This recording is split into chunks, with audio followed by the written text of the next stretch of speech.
Josh Green here for Seconds Out. Delighted to be joined once again by Mr. Darren Sealy, fresh off a camp with Oleksandr Usyk. How are you doing, Darren? I'm good, thanks, Josh. How are you? Very, very well, thank you. Good man. You seem to be a man that's sharing the ring with some absolutely world-class top talents at the moment. It must feel pretty good to be in the ring with all these world champions. Yeah, definitely. It's a big blessing. But it's good to also know that I'm ready to be at that level in terms of sparring and hang with those types of boxers and those types of athletes. And it's world-class level, so it doesn't get any higher than that. So yeah, being with Usyk for a long time was great because we were supposed to be there for a certain period of time, and they kept asking a couple of times for us to stay. So that was really, really good. And then now I'm currently in camp with AJ. So yeah, just basically straight from Usyk camp straight to AJ camp, which is nice because I'm based in London anyway, and he's currently training in and around London. So that's been brilliant. The fact that they are asking you to stay longer, asking you back, must mean that you're giving him competitive spars. He's getting plenty out of the work. Well, how do you feel about that? That must give you a lot of confidence. Yeah, huge amount of confidence, just like self-confidence and obviously confidence in my abilities, knowing I'm ready to, get this career really rolling and get some wins under my belt. It's very important for me because I've been out of the ring competitively for just almost 11 months now. So it's time to get back in there. But as you said, yeah, being asked to stay, because we were supposed to do 2 weeks, we ended up doing just over 6 weeks. So, it's amazing. I saw a lot of things in the camp that have really inspired me and helped me as a boxer and helped me as a person. And being in and around Usyk and his team was amazing. And then straight to AJ, who's just as inspiring, and then hanging with him as well in the ring has been very, very good. Give me a bit of a taste of how those spars go against Oleksandr Usyk. I can't imagine they're particularly easy. No, definitely not easy. I wouldn't chalk that up to the easy board, but always competitive, always brings the best out of me, and I try to do as much as I can to bring the best out of him. As most people would know, he'd have a wealth of sparring partners, some going in fresh every single time, every few rounds, but he is diligent in his preparation, and he gets a lot of rounds in. So whether you're first, last, middle, wherever you are, it's just your job to give him the most, competitive and the best version of yourself that you can. So it would always be a little bit different, but you try to emulate his opponent as much as you can. Obviously, I have that with the height, but yeah, I'm sure I gave him, good work because they kept us on. Yeah, we saw last week, unfortunately, the fight between Oleksandr Usyk and Tyson Fury was postponed. We've now got a new date. What was your reaction when you saw it was postponed, and then when you saw the cut that Fury had taken? My reaction, just shock, really, knowing how hard everybody has worked, especially in Team Usyk. It's a big shame. It's something that happens in boxing, but to say it was a little bit careless, some people have said that, but I was mostly shocked. And yeah, it could be considered a little bit careless as well, because these cuts aren't, you wouldn't get a cut like that from a punch. So if you've seen the footage, I'm sure people have, the elbow, it shouldn't be happening. Your sparring partner shouldn't be trying to do that sort of nonsense. Safety first. There's so much at stake here, and we've all seen the revised date. It's not in 2 weeks' time. This is a good few months away. So if anything, they're going to have a whole nother camp now. So yeah, it's unfortunate, but at least it's still happening. Yes, but then we might get to May and something else happens. God only knows. So it's not a good time for it to be rescheduled again, because it was supposed to happen in December. We all know what happened there, and then now another rescheduling. So you're of the belief that it was an elbow, because there's been some people out there, as I'm sure you've seen on social media, that believe that it was a deliberate act by Tyson Fury to avoid the fight. I think it was an elbow. I wasn't in the room, so I can't say. But in terms of seeing the footage, clearly was an elbow, and you can see that with your own two eyes. But for it to be deliberate, nobody would know. You know, if he's had a quiet word with someone before the spar, then who knows? But for me personally, it looked like an elbow. I just don't think it was wholly deliberate. I just think it was a bit careless on everybody involved in that situation. But thankfully, it's been rescheduled very quickly. You know, we keep the ball rolling, and on to the next one. But you know, it just kind of seems like, will this ever happen? And then now to be fully a part of the preparation for Usyk and alongside him, knowing how hard he's worked, it's amazing to see his reaction and just his you know, competency through it, and just like we move on to the next thing. So hats off to him, definitely, because you know, a lot of opponents could have said and done anything, but I think Usyk has handled it like the upstanding man that he is. Have you been able to gauge any of the reaction from Usyk and his camp to the cut? Yeah, a little bit. I mean, they've reacted online. I was back in London when the news came out, because it was only recent.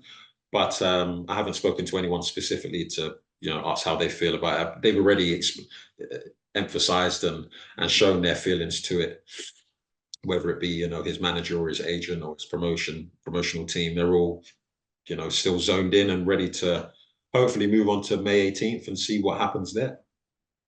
Yeah, I mean, for yourself, moving forwards with the revised date, is the belief 100% there that fight happens? Because we could see another incident like this. Anything could come up. We've seen that $10 million will be the price to pay if anybody does pull out of that. There's a lot of ways it could go.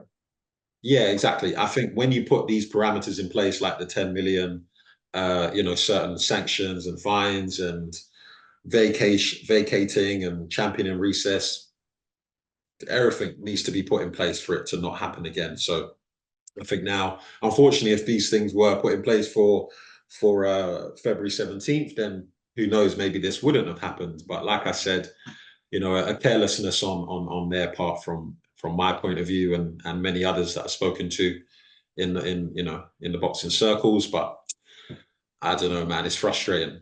It's very frustrating from a fan standpoint, and obviously as a professional boxer, you just want to see people stay active. But yeah, man, they were working so hard for it, and you know, we move on to the next thing. How has your opinion of the fight changed? You've been in camp and we were approaching that date, and we're now approaching a new day. Are you fully in the belief that Usyk gets the victory? Yeah, fully in the belief. Definitely, I was before I went out to camp, and if I wasn't solidified before, I am obviously a lot more now. Yeah, 100%. Usyk gets the win, whether a late stoppage or by a unanimous points decision. I'd say those two, ideally. Now, you're a sparring partner in demand. Talked about you've been over with the Usyk camp. You're now back in London and with the Anthony Joshua camp, and as he prepares to take on Francis Ngannou. How does that camp differ from what you're experiencing with Usyk? In terms of professionalism and organization, it doesn't differ at all. It's very, very high level. He has his team around him. Obviously, he has a great coach in Ben Davison, and he's got, you know, Barry Smith there, which is great. But it's great for me because now I have my coach with me in every single spar. You know, it's about half an hour away from my gym where I train every day. At TW1 Boxing. Just shout out to them and Billy down at TW. But yeah, overall, it's brilliant. You know,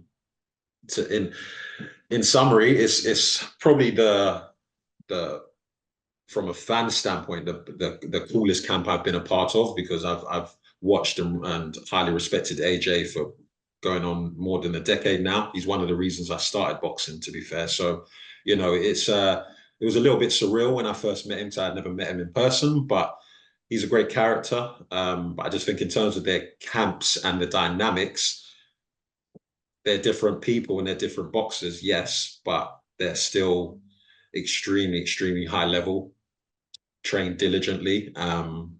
You know, I've already picked up certain things from AJ and speaking to him, because he's a very friendly, talkative person, which is cool. yeah, it's been a blessing, as I said.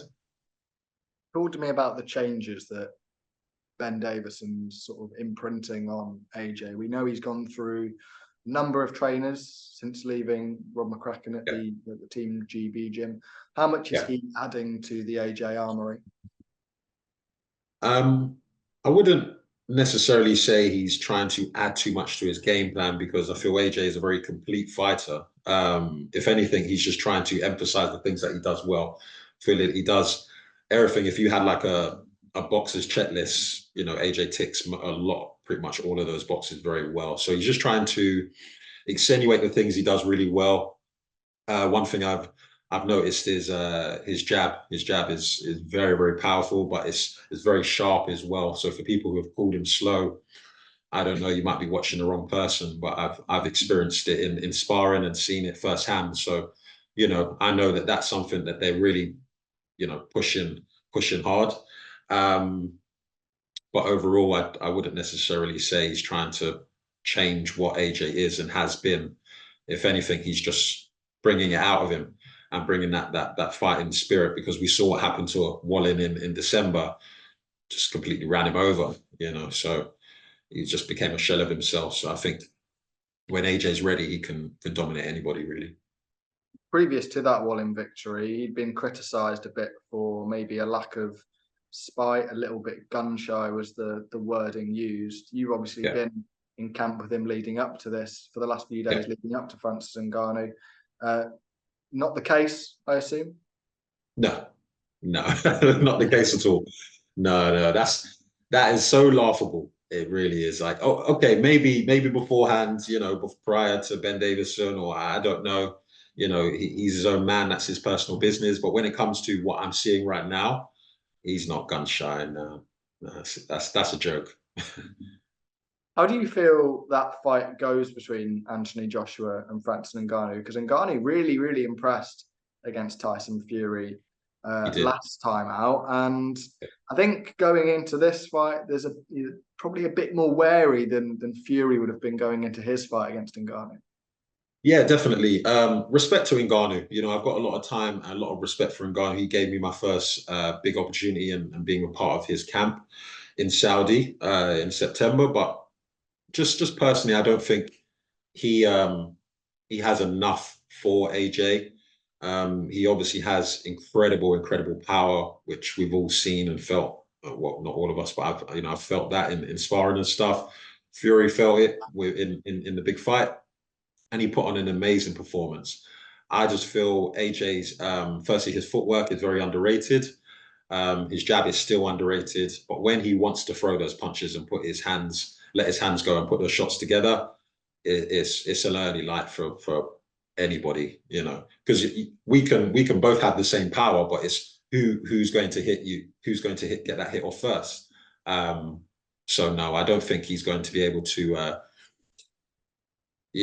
put his hands on AJ as he did Fury, but because AJ has that great footwork and many other attributes, but we'll see. Time will tell. You know, God only knows what will happen. It's all in God's timing, but I just don't see him being enough for AJ whatsoever.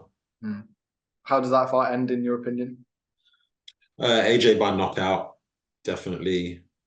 I'm not very good at round predictions, but I'd say maybe if he gives him 4 rounds, it's up to AJ what he wants to do. But you know, these shows are so big.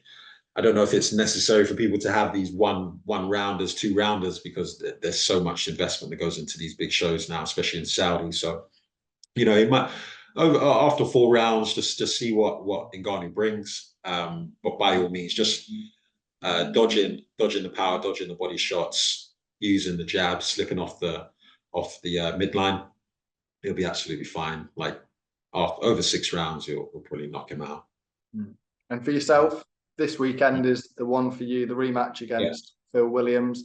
How much focus has gone into that? Because the sparring that you've got for that is at incredibly high level. You must feel confident going into it.